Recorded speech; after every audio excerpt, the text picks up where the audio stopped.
presentes e os que nos acompanham pelas redes sociais, pela internet, com a paz do Senhor Jesus Cristo. Amém? Nós vamos orar antes da leitura da palavra, tá? Para darmos continuidade ao estudo do livro de Atos, a segunda metade, vamos dizer assim, do capítulo 10 do livro de Atos, que nós paramos na aula anterior. Vamos orar ao Senhor. Senhor, Deus e Pai, mais uma vez nós oramos a Ti, Deus, pedindo a Tua graça, a Tua misericórdia, a Tua assistência, Senhor, Teu Espírito Santo, as nossas vidas, que Tu fale aos nossos corações, porque o Teu Espírito Santo conhece o oculto, o profundo de cada coração, muito mais do que nós mesmos conhecemos de nós. Ó Deus, Tu faças, ó Deus, com que venhamos a reter, a guardar a Tua palavra em nossos corações, como diz o salmista, para não pecar contra Ti, Senhor. Nos abençoa, sê misericordioso, sê conosco. Nós oramos agradecidos por tudo, em nome do Teu Filho amado Jesus. Amém. Os irmãos podem sentar e eu convido, como é um estudo, podem sentar, abrirem a palavra no livro de Atos, capítulo 10, versículo 24. Nós paramos no 23, foi uma divisão estratégica, porque até o 23, Pedro está ainda em Jope, tá?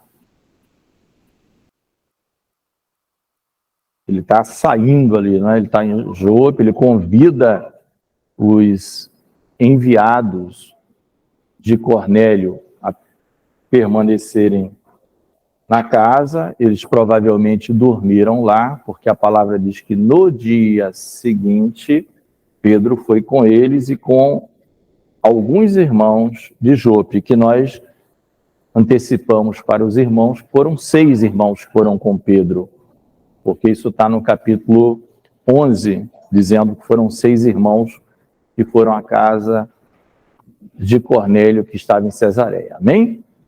Então, nós vamos ler a partir do 24. E diz assim: E no dia imediato chegaram a Cesareia, e Cornélio os estava esperando, tendo já convidado os seus parentes e amigos mais íntimos. E aconteceu que, entrando Pedro, saiu Cornélio a recebê-lo e, prostrando-se aos seus pés, o adorou. Mas Pedro o levantou, dizendo: Levanta-te, que eu também sou homem. E falando com ele, entrou e achou muitos que ali se haviam ajuntado. E disse-lhes: Vós bem sabeis que não é lícito a um varão judeu ajuntar-se ou chegar-se a estrangeiros. Mas Deus mostrou-me que a nenhum homem chame comum o imundo. Pelo que, sendo chamado, vim sem contradizer. Pergunto, pois, por que razão mandastes chamar-me? E disse Cornélio: Há 4 dias estava eu em jejum até esta hora, orando em minha casa a hora 9. E eis que diante de mim se apresentou um varão com vestes resplandecentes e disse: Cornélio, a tua oração foi ouvida e as tuas esmolas estão em memória diante de Deus. Envia, pois, a Jope e manda chamar Simão, o que tem por sobrenome Pedro. Este está em casa de Simão, curtidor, junto do mar, e ele vindo te falará. E logo mandei chamar-te, e bem fizestes em vir. Agora, pois, estamos todos presentes diante de Deus, para ouvir tudo quanto por Deus te é mandado. E abrindo Pedro a boca, disse: Reconheço por verdade que Deus não faz acepção de pessoas, mas que Ele é agradável àquele em qualquer nação, que em qualquer nação o teme e faz o que é justo. A palavra que Ele enviou aos filhos de Israel, anunciando a paz por Jesus Cristo. Este é o Senhor de todos. Esta palavra, vós bem sabeis, veio por toda a Judéia, começando pela Galiléia, depois do batismo que João pregou, como Deus ungiu a Jesus de Nazaré com o Espírito Santo e com virtude, o qual andou fazendo bem e curando a todos os oprimidos, do diabo, porque Deus era com ele. E nós somos testemunhas de todas as coisas que fez, tanto na terra da Judéia como em Jerusalém, ao qual mataram, pendurando-o no madeiro. A este ressuscitou Deus ao terceiro dia e fez que se manifestasse não a todo o povo, mas às testemunhas que Deus antes ordenara, a nós que comemos e bebemos juntamente com ele, depois que ressuscitou dos mortos. E nos mandou pregar ao povo e testificar que ele é o que por Deus foi constituído juiz dos vivos e dos mortos. A este dão testemunho todos os profetas de que todos os que nele creem receberão o perdão dos pecados pelo seu nome. E dizendo Pedro ainda estas palavras, caiu o Espírito Santo sobre todos os que ouviam a palavra. E os fiéis que eram da circuncisão, todos quantos tinham vindo com Pedro, maravilhavam-se de que o dom do Espírito Santo se derramasse também sobre os gentios, porque os ouviam falar em línguas e magnificar a Deus. Respondeu então Pedro: pode alguém, porventura, recusar a água para que não sejam batizados estes que também receberam, como nós, o Espírito Santo? E mandou que fossem batizados em nome do Senhor. Então rogaram-lhe que ficasse com eles por alguns dias. Amém? Então nós lemos o texto que é objeto do nosso estudo hoje pela manhã, né? Se Deus permitir que consigamos, dentro do tempo estabelecido, concluir, né? Como é um EBD, um estudo, a gente tenta ser moderado, nem superficial nas explanações, nem também podemos, não é o caso, de aprofundarmos num nível tal como se for uma pregação normal da palavra, né, das 10h15. Mas a gente vai tentar passar as informações, né, que o Senhor, pelo seu Espírito Santo, nos dá. Amém? Amém. Então, irmãos, para localizar um pouquinho algo que faz parte até da primeira parte, né, é interessante essa informação passar aqui para os irmãos, que esse evento aqui, né, de Pedro na casa de Cornélio, que era um gentil, né, e que é registrado na palavra como sendo o primeiro gentil convertido ao Senhor, fazer parte da comunhão dos santos, da Igreja de Cristo. Isso aqui se dá, irmãos, de 8 a 11 anos após o Pentecostes. Amém? Então, isso aqui não é pertinho do Pentecostes. Tá? Aconteceu o Pentecostes lá no capítulo 2. Passados, né? Assim, os mais... o grupo que trabalha só com cronologia bíblica, existem, inclusive, bíblias, não é comum encontrar, mas existem bíblias chamadas assim, Bíblia de Estudo em Ordem Cronológica. Então, ela não segue a ordem, está aqui. Ela segue pelos estudiosos o que aconteceu primeiro. Né? Então, por exemplo, o primeiro versículo dessa Bíblia, qual é? Não é no princípio que criou Deus os céus e a terra. É João 1:1. No princípio era o verbo estava com Deus, o verbo era Deus. Antes de criar a terra, ele estava lá.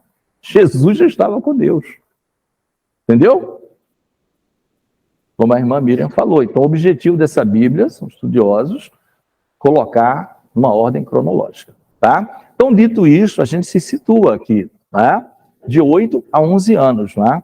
Eles dizem alguns, olha, isso foi o Pentecostes, aconteceu no ano 29 depois de Cristo. Aí você pode fazer alguma pergunta, como assim?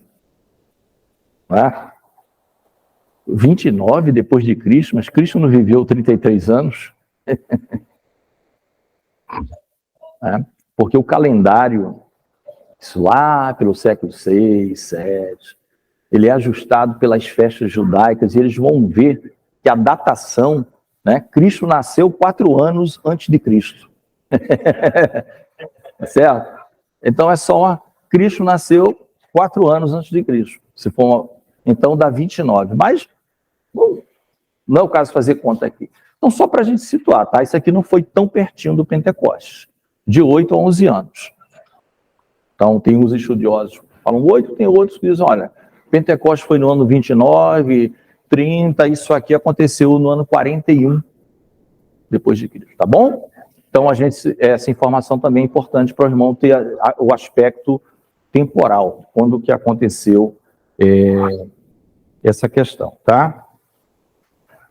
Então, a gente vê aqui, dada esta informação para os amados irmãos, e então Pedro vai para Cesareia, levando ali 6 irmãos já convertidos ao Senhor, todos judeus, tá? Não há consenso de que não tenha ocorrido alguma conversão de gentil antes, nesses 11 anos, ou 10, ou 8. Porque os apóstolos estavam espalhados por aí, pregando, tá? Só que na cabeça deles, de fato, como Deus determinou, para quem é essa primazia? Para os judeus. Ele veio para os seus. Claro que já estava nos planos de Deus, os gentios seriam alcançados, mas isso era o Espírito Santo que ia mostrar aos apóstolos aos poucos, tá? Como está lá no Evangelho de João. Muita coisa tenho que vos dizer, mas vós não podeis suportar agora. Mas eu enviarei o Espírito. Ele vai não só confirmar tudo que eu já falei, né? Como vai esclarecer coisas que vocês ainda não sabem e vocês suportarão na época. Teve que ter uma experiência sobrenatural para Pedro ir lá. Negócio, e Pedro estava certo. Eu acho que todo mundo que estivesse no lugar de Pedro faria o mesmo, tá? Então, mas pode ter ocorrido, não registrado, mas o que interessa para nós é o que está registrado na palavra. Então, Lucas, o escritor inspirado, coloca como o primeiro gentil Cornélio, que nós já explicamos isso na aula passada. Então, vai acontecer algo muito interessante, nós fizemos aqui uma divisão didática para os irmãos, que é os versículos, de 24 a 26, né? Em que tem um versículo muito chave, que é o 26. Porque o 24 ao 26 vai mostrar o seguinte, que Pedro, então, no dia imediato, foi lá. Chegaram em Cesareia, foram na casa de Cornélio, mas o que Cornélio fez? Cornélio tinha grande expectativa, não é isso? Então, ele não ficou com a bênção exclusivamente para ele e a famíliazinha dele, a esposa, os filhos. A palavra diz, no 24, que ele chamou não só parentes, que vai além da sua casa, né? Ali tem um primo, tem um sobrinho, tal. Chamou parentes e amigos mais íntimos. Eu não vou ficar com essa, eu não vou reter para mim só. Tá vindo aí, né? Na mente do Cornélio, um poderoso. Tá vindo aí um ser potente, porque o anjo mandou chamar ele pelo nome. Simão, que tem sobrenome Pedro. Né? Claro que Cornélio sabia de alguns acontecimentos que aconteceu lá pela Judéia, pela Galileia, né? Tal de Jesus Nazareno, mas ele não tinha ainda esse conhecimento de Jesus, né? E nem que tinha tudo sido feito. Mas na cabeça dele, a expectativa era grande, porque ele também, ao mandar chamar, foi uma experiência sobrenatural. Né? E as coisas se fecharam. Quem fechou tudo foi Deus, porque se dependesse dos homens, as coisas iam ficar travadas. Pedro nunca tinha ido lá. Mas Deus agiu nas duas pontas, de maneira maravilhosa, para unir e para mostrar, né? E que o judeu nunca pode dizer que para eles não teve primazia, porque tudo aconteceu na terra deles, praticamente. Jesus algumas vezes saía da terra deles, mas tudo aconteceu na terra deles. Pelo menos uma década, só pregação para eles, sinagogas, para eles. Todos os cristãos iniciais eram de origem judaica, todos, né? Então, mas você vê que ele chama todo mundo. Mas o problema é quando o Cornélio sai, olha a atitude do Cornélio, né? Ele prostra-se aos pés de Pedro e vai além, o adora. A palavra não diz como foi essa adoração, mas já em prostrar-se, por exemplo, já é uma forma de reverência como se fosse algo celestial. Né? E a gente já sabe, todos nós, graças a Deus, sabemos que nem anjo, que é um ser superior aos homens, como está em Hebreus, a gente adora. O anjo do Senhor, ele nem aceita adoração. Ele na hora ensina, como aconteceu isso também com o apóstolo João, lá no Apocalipse, por 2 ocasiões. Né? João, no seu temor das coisas celestiais, ele se prostrava, dizendo, levando que eu sou conservo teu e dos profetas. Adora a Deus. Né? Então, não confundir, meu amado, essa adoração como respeito ao irmão, a autoridade que Pedro tinha. Uma coisa é o respeito, recebê-lo com autoridade, com aquele homem que vai falar da parte de Deus. É um homem que vai falar da parte de Deus, assim como o anjo que foi enviado veio falar da parte de Deus. Outra coisa é você adorá-lo como ele se fosse Deus. Né? Porque Deus tem uma característica, só ele tem vida, só ele dá a vida.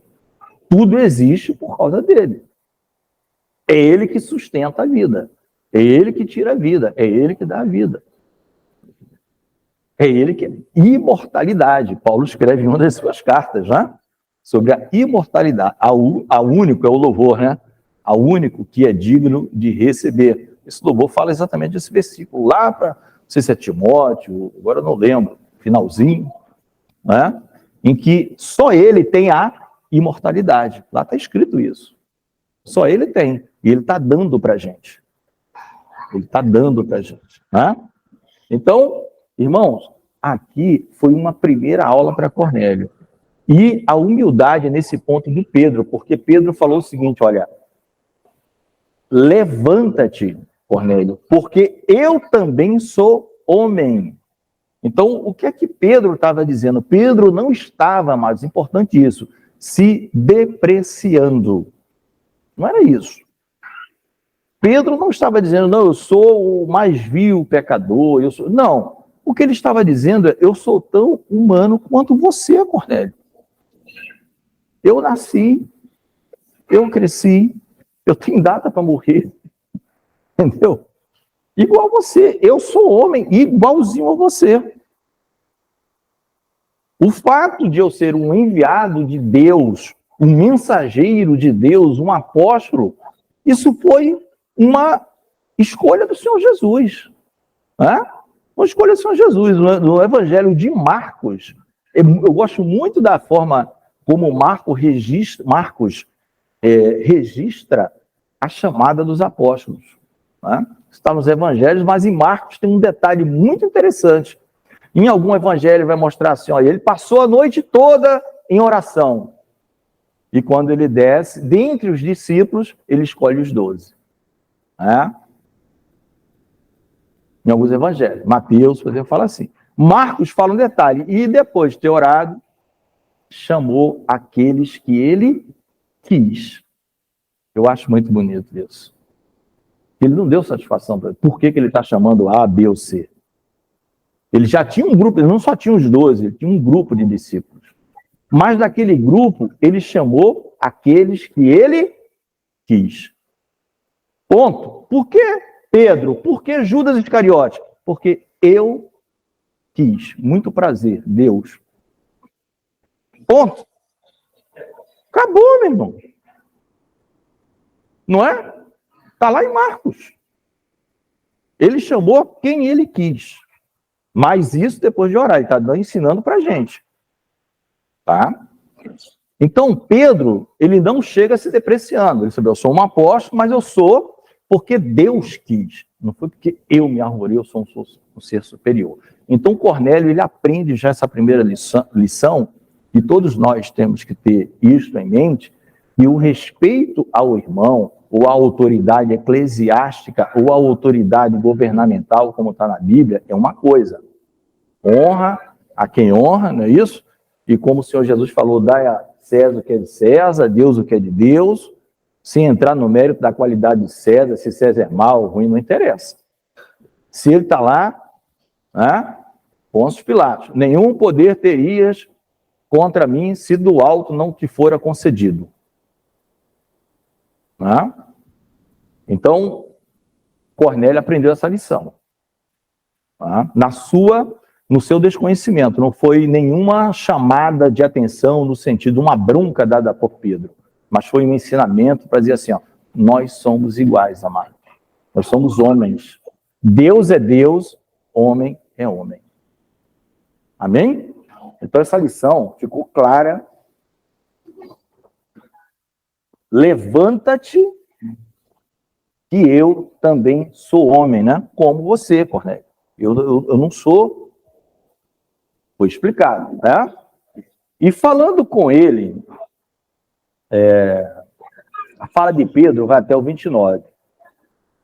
Entrou e achou muitos que ali se haviam ajuntado. Então, tem para mim que além de amigos íntimos e parentes, teve gente que arrastou mais gente ali. Ó, o meu primo Cornélio disse que vai chegar um cidadão aí que vai explicar alguma coisa de Deus. Não quer ir lá comigo não, vem. O outro, amigo mais íntimo, foi chamado ali, aí ele convidou também a esposa, o filho, vamos lá na casa de Cornélio, que vai ter um homem que vai falar alguma coisa da parte de Deus. Não é? Então a palavra diz que muitos que ali se haviam ajuntado. Tá? Então você vê que a bênção ela tem que ser multiplicada, irmãos. Multiplicada. Não é aquele provérbios que eu falei lá, o provérbio 18:1. Aquele que vive isolado se insurge contra a verdadeira sabedoria. Muitos. E disse-lhe, e Pedro vai então explicar, né? Isso aí é importante, porque Pedro está querendo justificar o seguinte, olha, essa vinda aqui não foi fácil, meu amado. Não foi fácil. Eu estou entrando aqui, ó, vós bem sabeis que não é lícito a um varão judeu ajuntar-se ou chegar-se estrangeiros. Mas Deus mostrou que a nenhum homem chame comum ou imundo. Então Pedro entendeu naquela visão do lençol com os animais imundos, que foi falado 3 vezes, né? A visão foi uma só, mas a voz foi por 3 vezes. Pedro mata e come, inclusive os animais imundos, e ele diz, não, Senhor, de maneira nenhuma, porque nunca comi coisa impura ou imunda, porque nós falamos, Levítico 11 descreve essa chamada dieta alimentar dos judeus. Tá?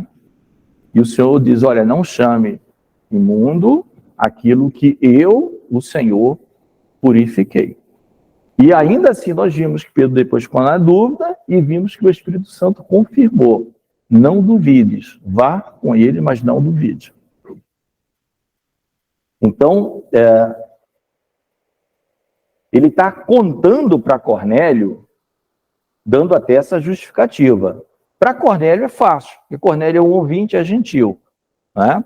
O negócio é que a gente vai ver que lá no capítulo 11, não chegou agora, mas se vocês virarem assim a página da Bíblia ou chegarem lá, em algumas Bíblias tem aquele título que nós já falamos que não faz parte da Bíblia, mas é uma espécie de ajuda para entender o que está escrito abaixo. Na minha diz assim, Pedro justifica-se perante a igreja de haver batizado Cornélio. Mas não foi iniciativa de Pedro. Foi que chegaram nos apóstolos. Os apóstolos chamam esse camarada. Isso, o apóstolo de Jesus entrou na casa de um gentio. Pedro vai ter que se explicar na assembleia lá dos apóstolos. Para você ver como o negócio era. Porque isso aí é um negócio milenar. Né? Tem mais de 1000 anos que era assim. Tá? Então, no 11, na oportunidade da aula do 11, a gente vai ver isso. Então, para Cornélio como ouvinte, tudo bem. Mas para a comunidade apostólica e demais judeus, era algo que ele tinha que se explicar. Mas essa explicação nós veremos na oportunidade que redundará numa grande bênção. Todos vão entender. O Espírito de Deus vai tocar em todos os corações. Tá? E isso vai acontecendo gradativamente na palavra de Deus. Vamos ver lá na Assembleia de Jerusalém, a primeira, né, Assembleia, assim, a grande, o primeiro concílio, em Atos 15, né? Nós vamos ver que vai ter um grande debate sobre essa questão dos gentios, porque já era uma realidade que os gentios era alvo do amor de Deus, né? Nós, alvo do amor de Deus. Agora, o que é que a gente vai dizer para eles? Eles vão ter que cumprir com as mesmas coisas que a gente observa, porque nós nascemos na comunidade judaica, não é? E aí eles vão resolver lá o que é que os gentios devem observar, pelo menos, no mínimo, observar isso aqui. Isso em Atos 15. Então, ele dá esta informação. E Pedro, então, pergunta agora a Cornélio o seguinte: olha, qual foi, então, a razão? Ou seja, estou eu aqui, né? Eu já dei a minha, eu estou me expondo. Pedro está dizendo assim, eu vim porque eu tenho absoluta certeza que foi Deus que me mandou aqui. Tá? Deus mostrou-me no 28 que nenhum homem chama como. Então, estou entrando aqui na casa de vocês. Agora eu quero que vocês me expliquem qual a razão que vocês me chamaram. E aí, do 29, né, do 30 ao 33, é a resposta do Cornélio. O Cornélio vai basicamente, tá, repetir o que está no início do 10. Ele vai dizer para Pedro que há 4 dias ele estava em jejum até esta hora. Isso não quer dizer que ele fez jejum 4 dias seguidos sem comer, 24 horas. O que ele quer dizer é que há 4 dias atrás ele estava fazendo um jejum, tá? E orando na hora 9ª, que era um horário normal de oração de judeus. Nós já vimos e explicamos na aula passada. Então ele vai dizer que ele estava orando. Em algumas versões não vai falar do jejum, vai depender da sua versão, mas em outras tem. E ele vai explicar da aparição do varão com vestes resplandecentes, dando ordem a ele para chamar Pedro lá na casa de Simão, curtidor, que está em Jope. E ele diz, olha, eu logo mandei chamar. Agora, Pedro, vou passar a bola para você. Estamos aqui para ouvir o que é que você tem para falar, porque me deram uma ordem de te chamar. Eu estava orando e me deram a ordem de te chamar. O que é que você tem para falar para a gente? Né? Já sabendo que você é um homem igual a mim. Eu te adorei no começo, mas não sabia, perdão. Né? Aí, nós estamos até passando um pouquinho mais rápido isso aqui, porque aqui não tem tanto, ele está repetindo. Agora, sem dúvida, do 34 ao 43, a gente vai ter que pensar aqui, porque tem tanta informação, é algo tão maravilhoso, que daria muito tempo. Então, o 33 termina assim: estamos todos presentes diante de Deus. Agora ele já muda, né? Porque Pedro fala, levanta que eu também sou homem. Então ele já não vai dizer estamos diante do Senhor, Pedro, mas estamos diante de Deus, todos, na mesma igualdade, todos homens. Estamos diante de Deus. Ele é que é o ser superior. Agora a gente quer ouvir tudo que Deus mandou você falar. Amém? Então vocês observam a diferença. Cornélio já foi nesse contato aprendizado. Agora Deus foi para cima, no lugar certo, no seu lugar dele. O único digno de louvor, de honra, de adoração. Estamos diante de Deus, todos nós. Você é apóstolo, você é isso, aquilo, ok. Eu, Cornélio, sou homem, junto com a minha família. Mas estamos todos juntos diante da autoridade máxima, que é Deus. E Deus mandou você falar alguma coisa. Não foi por acaso que a gente está aqui nesse encontro. E aí, Pedro vai começar a falar as coisas que são maravilhosas, né, irmãos? Que tem aqui as verdades que nós precisamos entender, guardar no nosso coração, para que não tenha a menor dúvida. Então, Pedro abre a boca e diz o seguinte: reconheço por verdade, ou seja, sem a menor sombra de dúvida, não estou em dúvida, que Deus não faz acepção de pessoas, mas que Ele é agradável àquele que, em qualquer nação, em qualquer nação. O teme e faz o que é justo. Ponto. Isso aqui é muito profundo, irmãos. O que está sendo dito aqui, você vai se transportar lá para aquela época, negócio que era restrito para os judeus e prosélitos. Agora entra o gentil. Então Pedro, com toda a autoridade que Deus lhe deu, ele reconhece que Deus não faz acepção de pessoas, mas que é agradável a ele. Então Deus se agrada, já vimos, Deus se agrada de algum tipo de pessoa. Teme a Deus e faz o que é justo. Em qualquer nação. Por isso que o Senhor Jesus, ele sempre vai falar, lá no Apocalipse, né, que ele chama para ser reino e sacerdócio de Deus, o Pai, pessoas de todas as tribos, língua, povos, nações. Não está restrito a um grupo étnico. Esquece etnia, esquece condição social, quanto você tem na conta corrente, quanto não tem nada disso. Deus se agrada de pessoas em qualquer nação, em qualquer continente do nosso planeta, que o teme e faz o que é justo. Agora aqui cabe uma observação, irmãos. Nós sabemos que diante do olhar penetrante do Senhor não há nenhum justo sequer. Não é isso?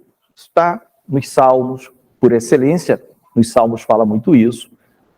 Romanos vai dizer isso, mas é trazendo dos Salmos, uma invenção do apóstolo Paulo. Ele traz dos Salmos e dos profetas, né? Quando ele vai falar que não há ninguém que faça o bem, todos, ele vai falar uma sequência de vários trechos da Bíblia pinçados. Aquilo ali não está junto no Antigo Testamento. Amém? Não tem em Romanos? Não há ninguém que faça o bem? Aquilo ali não é um trecho da Bíblia. Aquilo ali é um pinçamento de vários versículos da Bíblia. Salmos diferentes, profetas diferentes, principalmente Isaías. Tá? Nós conhecemos pessoas que, do nosso ponto de vista, são justas, não conhecemos? Na sua forma de agir, no sentido, não no olhar penetrante do Senhor, em que ele não vai achar ninguém justo. Né? Nesse olhar penetrante do Senhor, só escapa quem passar no crivo da aula do pastor deu, do discipulado, da diferença do perdão, justificação, né, pastor? Se é a mesma coisa, não é? Então, a justiça de Deus é imputada a nós. Aí Deus vai olhar e vê em nós a justiça do Filho. Nunca a justiça própria.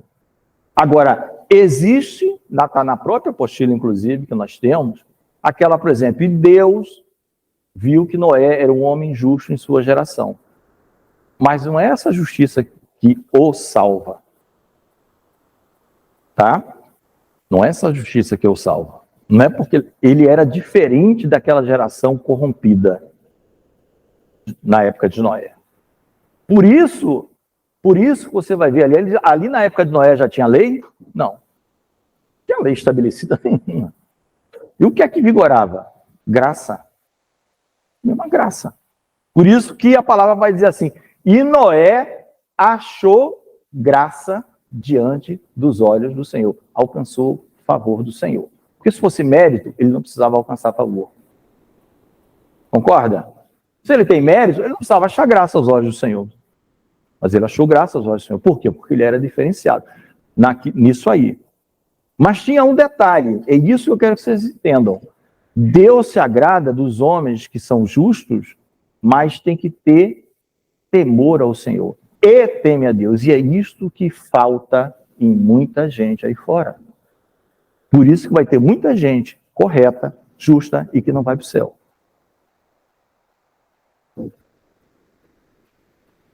Não vai. E isso é importante para nós. Porque Cornélio tinha essas duas características. Ele temia o Senhor. E aí, o que era o temor ao Senhor? Ele orava, ele jejuava, ele meditava,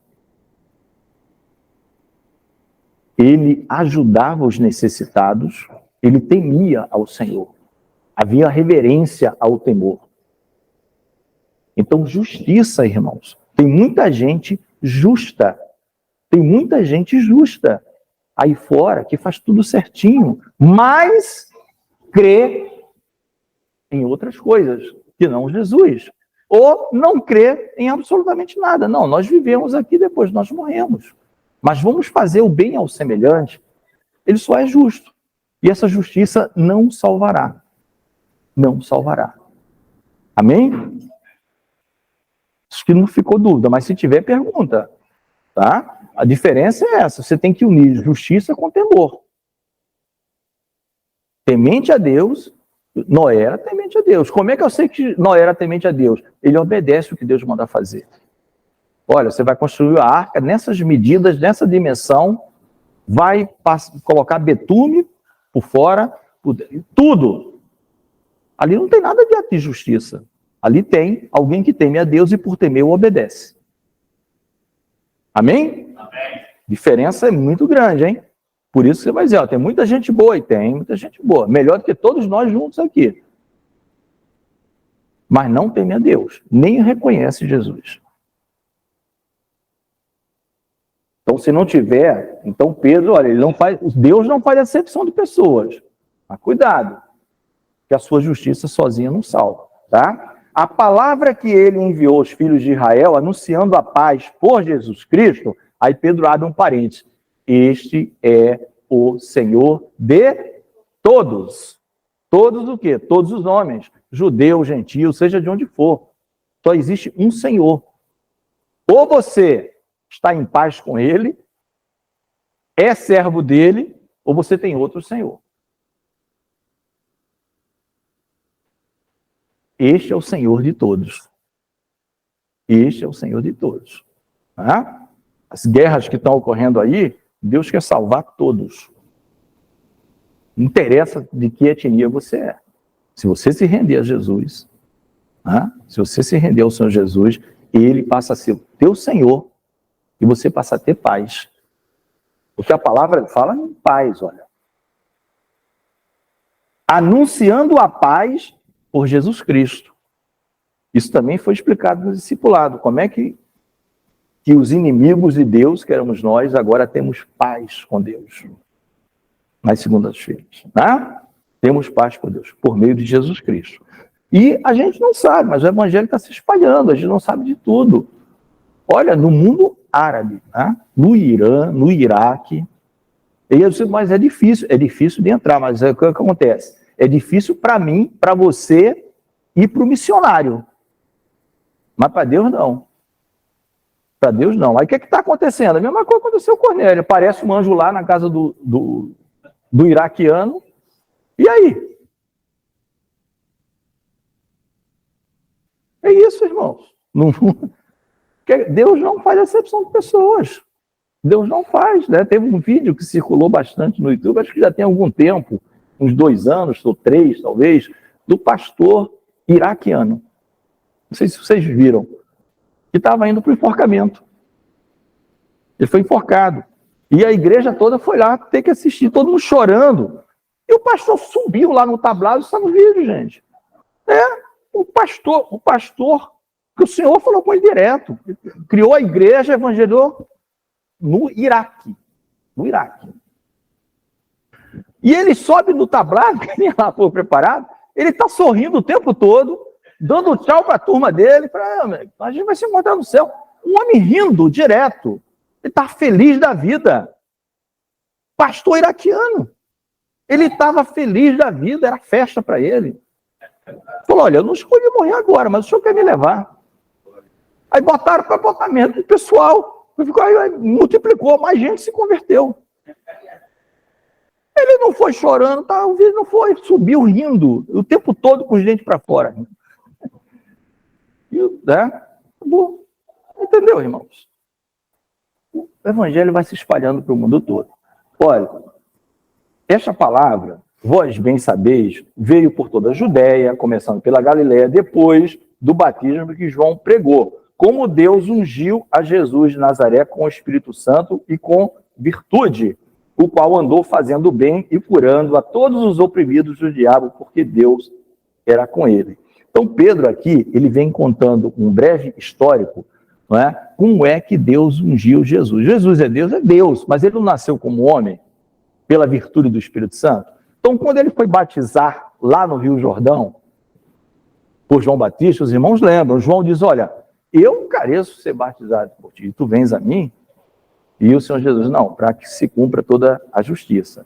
E o que é que João vê? O Espírito de Deus descendo sobre Jesus, uma visão dada sob a forma de uma pomba.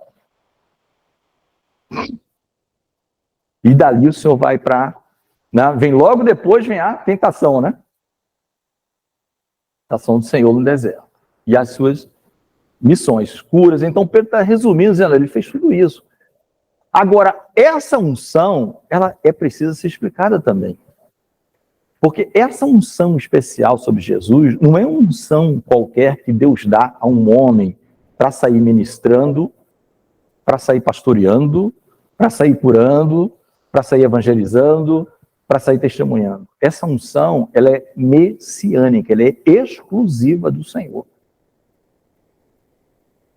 Deu para entender a diferença? De todos os homens, todos nós temos unção do santo, com S maiúsculo. Está lá em 1 João. Vós tens a unção do santo. O poder de Deus. Então temos. Para alguma coisinha a gente tem.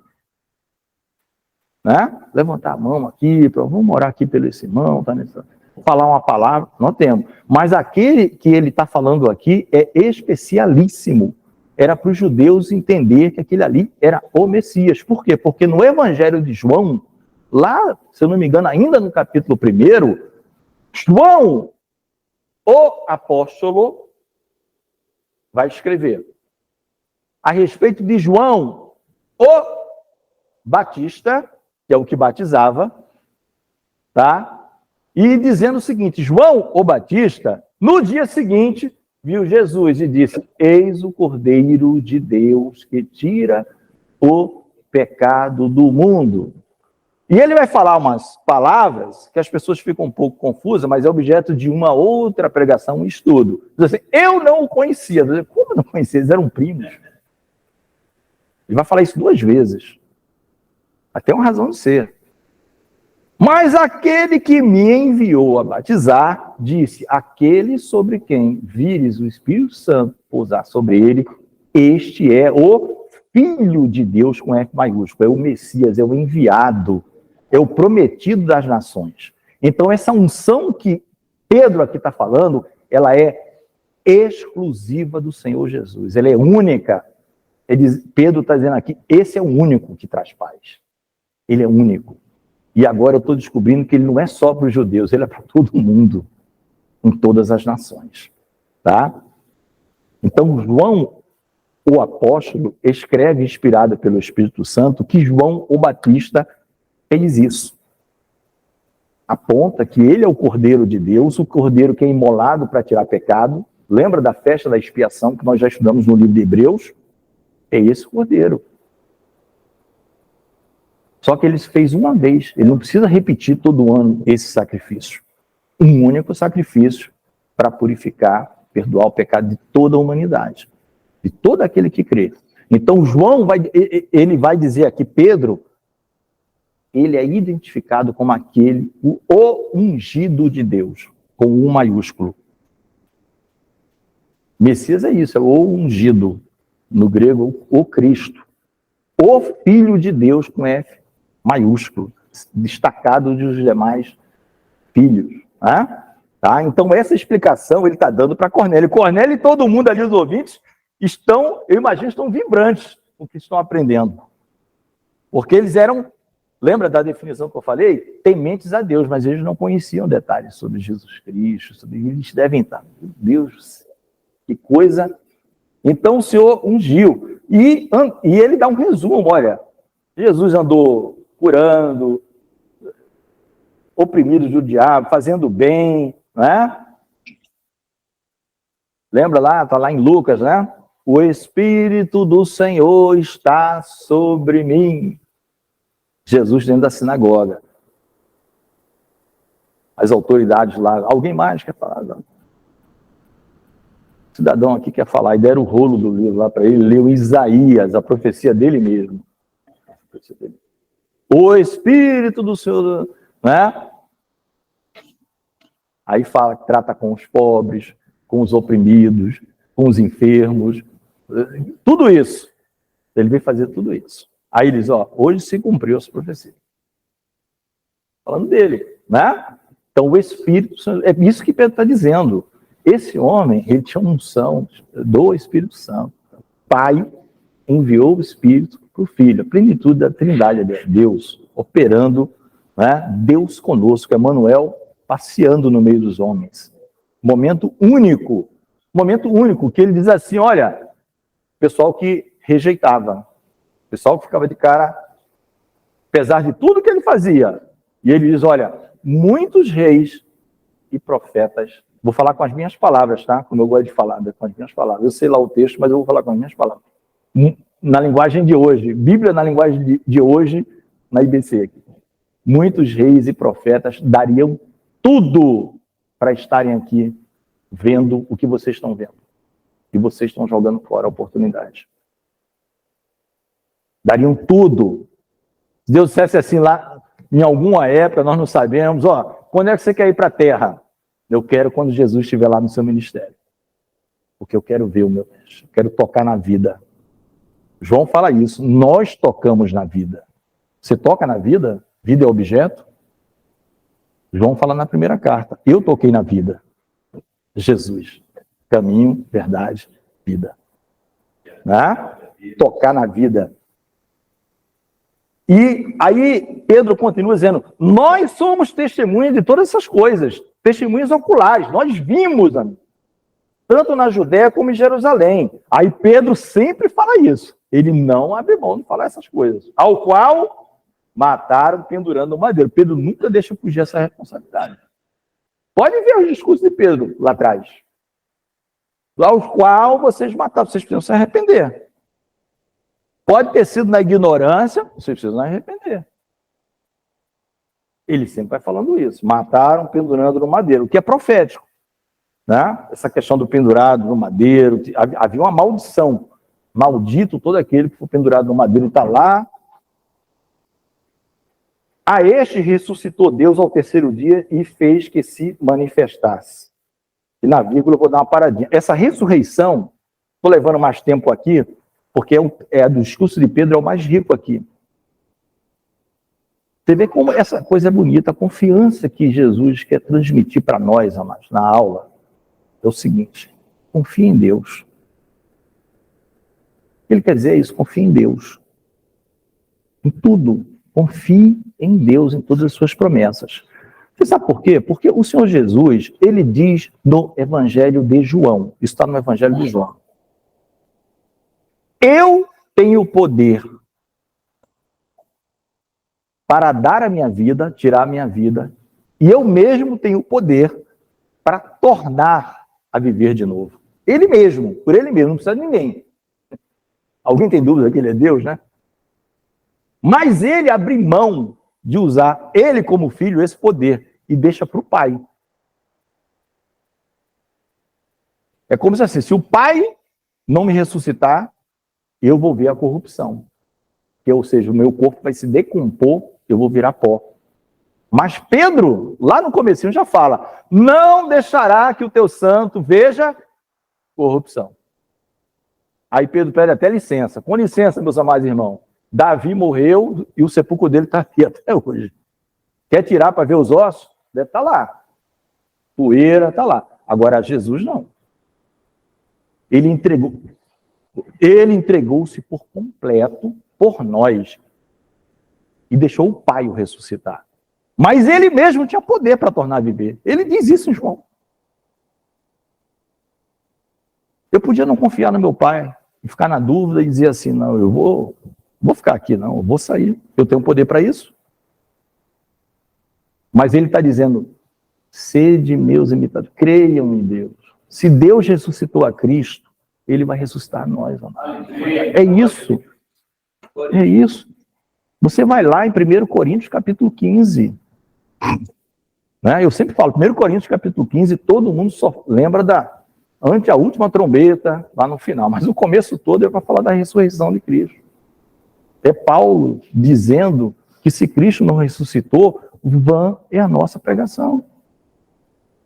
E nós vamos ressuscitar porque da mesma forma que ele ressuscitou. E tem cartas que Paulo vai dizer assim, ó, como Cristo já ressuscitou, vocês já ressuscitaram pela fé. Você já é parte do reino, já está o teu corpo ir embora ou não, isso é o de menos, você já está vivo eternamente. Né? Então ele está dizendo isso. Preste atenção nisso, para nós confiarmos em Deus.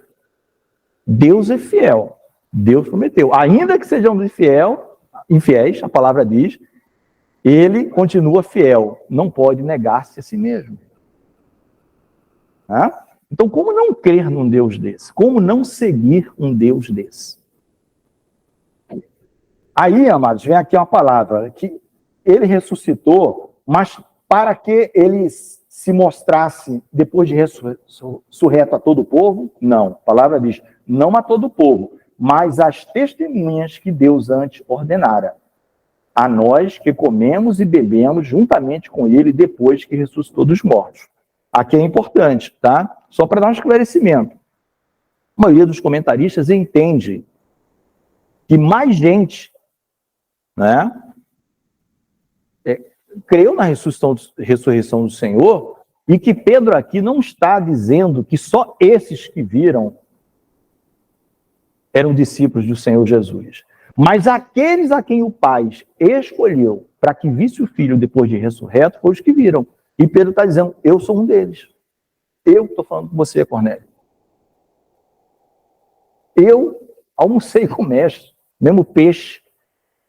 Teve até um dia que eu tive que ficar nu, eu estava nu. Ele apareceu na praia, João disse, é o mestre. Eu me joguei na praia de vergonha, me afundei. Eu.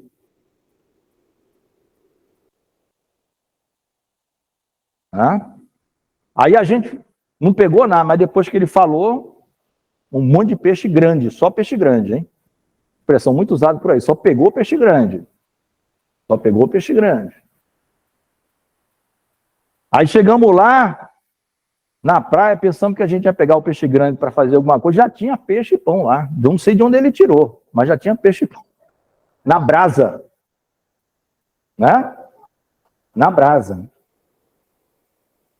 Então, irmãos, a palavra vai dizer que ele aparece para mais ou menos pouco mais de 500 pessoas, tá? Vocês vão ver também aonde? 1 Coríntios, capítulo 15. Paulo vai dizer, e por fim, por último, por derradeiro, apareceu a mim, como a um abortivo. Ele usa essa expressão, tá? O que quer dizer isso? Fora de tempo. É como uma criança prematura que nasceu antes. E Paulo, naquela atrocidade dele, né, não era para nem tão cedo se converter, era preciso, mas ele diz, ó, como um abortivo, alguém que nasce antes do tempo, porque eu era judeu raiz, convicto, jamais ia me converter a um cidadão cristão, ele apareceu a mim. Né? E mais de 500 pessoas viram, de uma só vez, a palavra fala, de uma só vez, além dos apóstolos. Tá? Então é isso que ele está dizendo aqui, ele apareceu, não para todos, mas ele apareceu aos que Deus antes tinha ordenado, de determinado grupo. Né? E aí, irmãos, aí existem milhões de teorias que nós não vamos entrar nessa discussão hoje, sobre essa questão do pré-milenismo, pós-milenismo, arrebatamento da igreja. Uma coisa fica de lição para a gente, Jesus vem para quem crê. O pessoal que é incrédulo não vai ver Jesus, não viu antes nem vai ver depois, só no juízo e olhe lá. Talvez nem no juízo ele vai conseguir ver, vai só ouvir a obra dele. Leu sua obra? Aqui leu. Lago de Fogo e Enxofre. Agora, os que creem, nós somos mais bem-aventurados. Não foi Jesus que falou? Mais bem-aventurado quem não viu e crê. E é fé. É fé. Meu justo verá pela fé. Né? E ele nos mandou... olha como Pedro está cronologicamente falando. E depois disso, parou por aí? Não, ele mandou a gente pregar para o povo. Que ele está vivo, reina para sempre, que ele é o Senhor. Tudo isso. Agora, no 42, Deus o constituiu juiz dos vivos e de mortos. Quem é o juiz de vivos e de mortos? Jesus Cristo. Ah, eu tenho uma segunda chance aqui, hein? Olha, ele veio como cordeiro, ele veio, se humilhou, agora ele vem soberano, ele vem juiz de vivos e mortos. E aqui também, na questão vivos e mortos, nós temos duas interpretações, assim, possíveis, podem até ter mais, não há problema.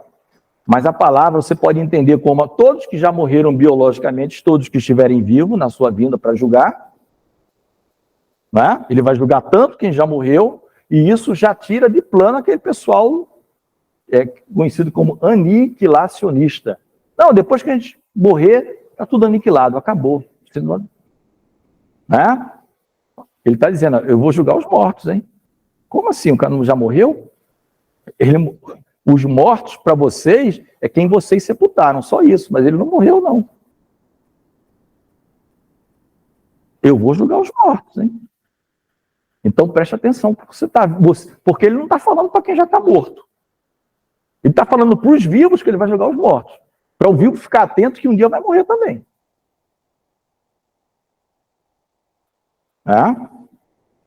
Porque se Jesus voltar depois da sua morte, você já sabe que você vai morrer, mas que ele, quando vier, ele vai te julgar.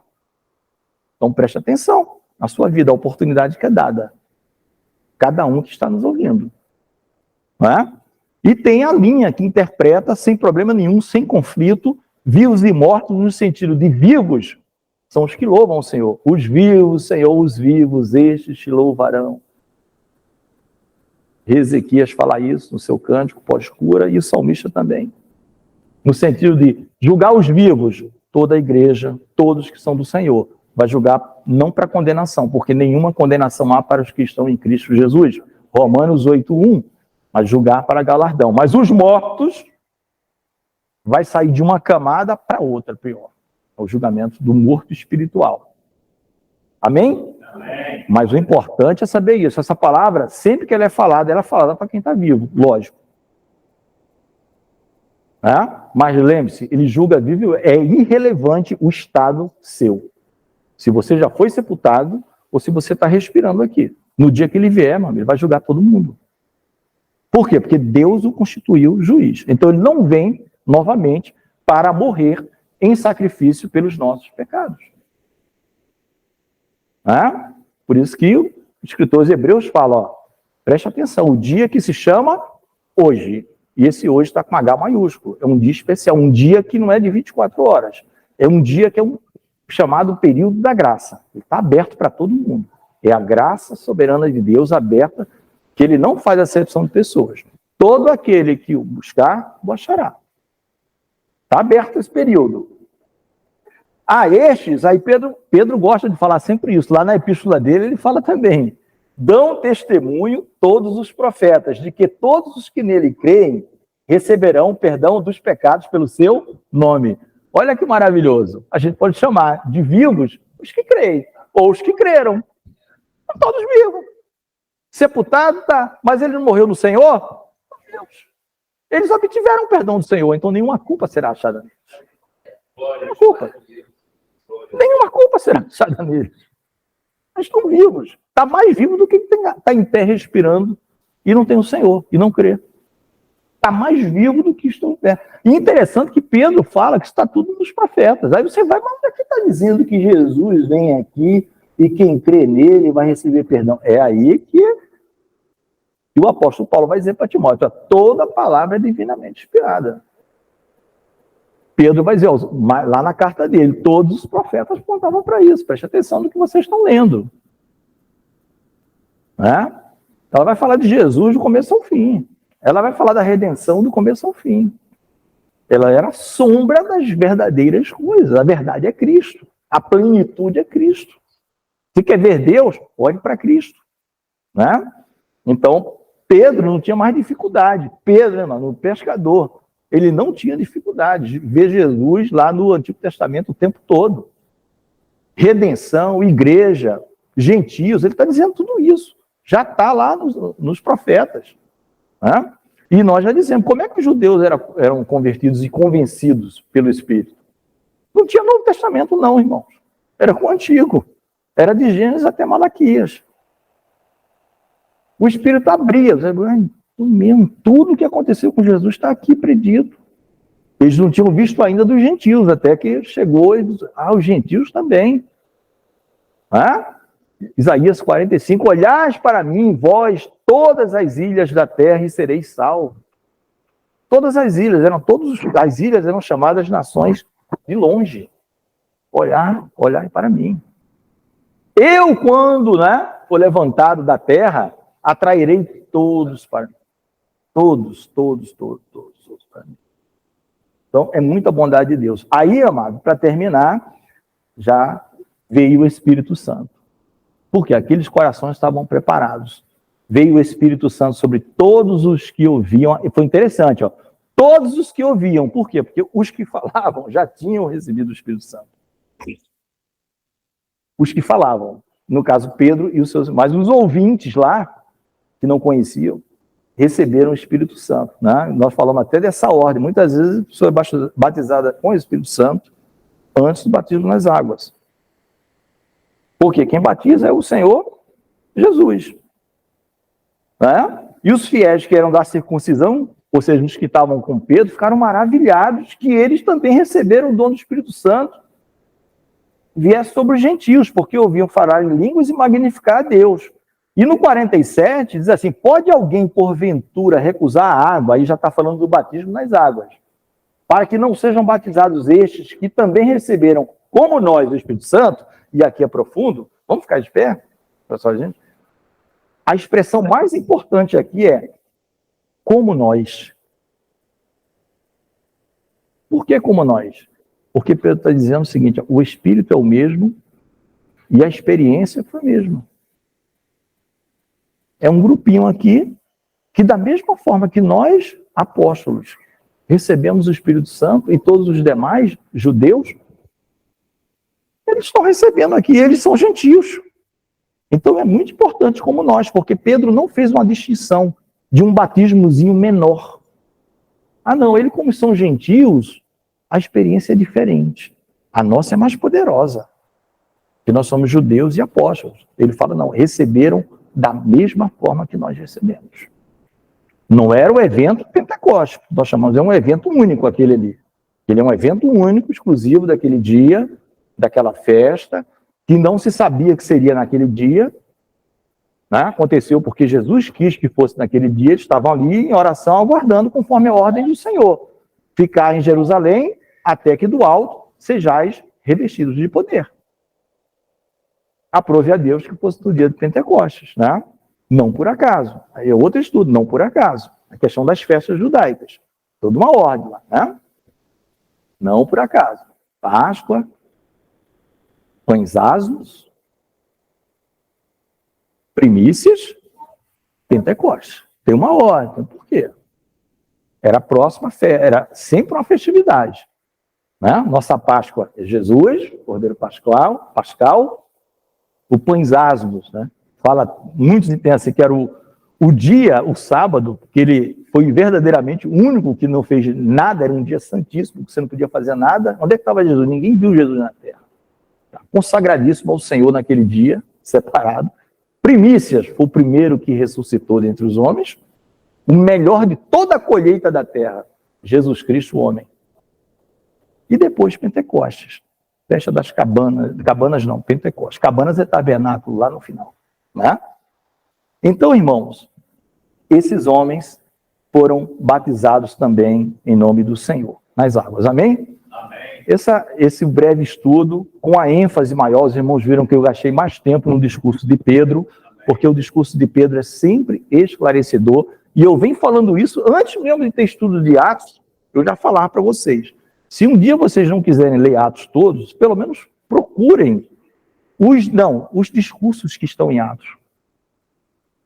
Todos os discursos. Procura assim, resposta do apóstolo Paulo, o pessoal lá do Areópago. Aí ele vai dar uma explicação. Cada explicação que um apóstolo ou que um irmão dá ali é uma riqueza de detalhe que você lê milhões de vezes e todas as vezes que você lê, você aprende. Então, o livro de Atos tem aquela parte que vai contando, e pegou o navio, foi para cá, mas toda vez que tem um discurso, e tem muitos, é uma riqueza de detalhe que a gente, né, agradece a Deus. Amém, irmãos? Então, aqui, Lucas registrou oficialmente a entrada do povo gentil, que não tinha nenhuma conexão de pai, de mãe, nem era prosélito, ele não era convertido ao judaísmo, ele temia, eles eram chamados tementes a Deus, esses homens, ao mesmo Deus de Israel, mas não faziam parte da comunidade de Israel. Então veio para ele e veio para nós também, e ainda está livre, a porta ainda está aberta, o tempo ainda está, nós não sabemos até quando. A palavra de Deus diz em Atos 1, né, que pertence ao Pai o tempo e as estações estabelecidas pelo seu próprio poder. Quanto a vocês, façam o trabalho que eu os comissionei. E perguntaram, Senhor, será nessa época? Será não sei o quê? Todos, não, eu vou dar aqui sinais só. Só um sinal. Negócio de dia, hora, não pertence a vocês. Se não pertence a nós, irmãos, aí a gente fica até abismado com o pessoal que no YouTube, então, tem de igreja nova, que o camarada marca data, ano. É 2023, um dia você vai acertar, né? Todo dia diz que é, eu não sei se você vai para o céu. Porque Deus vai dizer, eu não mandei fazer isso. Eu não mandei fazer isso. Eu já vi de coisa, em igreja séria, né? E o camarada, assim, para não dizer o dia e a hora, ele diz assim, Deus falou que essas crianças daqui não ficarão adultas até que o seu filho volte. Já tem até avô. Tem até avô no meio das crianças, né? Aí ele vai dizer, não, eu não disse data nem hora, eu errei somente. Ou então, quando erra, diz, não era aquilo que eu pensava, era outro evento que estava para acontecer. Aí tenta consertar. Aí no final tem um Frankenstein, tem um boneco Frankenstein. Uma Bíblia toda torta, misturada, né? Por causa do orgulho do homem. O homem orgulhoso, às vezes, não, errei, vou me ajoelhar diante do Senhor, vou confiar nas misericórdias do Senhor, né? Mas como Davi foi enumerar o povo, contar o povo, e não foi bom aos olhos do Senhor aquilo, e o Senhor deu 3 opções de castigo. Ou seja, Deus estava dizendo, o castigo não abro mão, vai ter. O que eu vou dar de colher de chá para você é escolher o castigo. Aí ele diz, caia eu na mão de Deus, mas não caia na mão dos homens, porque muitas são as misericórdias do Senhor. Amém? Bem? Vamos orar. Senhor Deus e Pai, nós glorificamos e bendizemos o Teu nome por mais este período de escola bíblica dominical, Senhor, em que aprendemos mais e mais de Ti, que saiamos daqui cada vez mais confiantes, com mais fé em nossos corações, para crer, ó Deus, em toda a Escritura, em todas as Tuas promessas, que nunca falhou e nunca falhará, Senhor. Nos dá um intervalo abençoado, prepara os nossos corações para a ministração da palavra dentro de alguns minutos, ó Deus. Tudo para a honra e glória unicamente do Teu nome. Se conosco, nós oramos agradecidos em nome do Teu Filho amado Jesus. Amém. Amém, irmãos?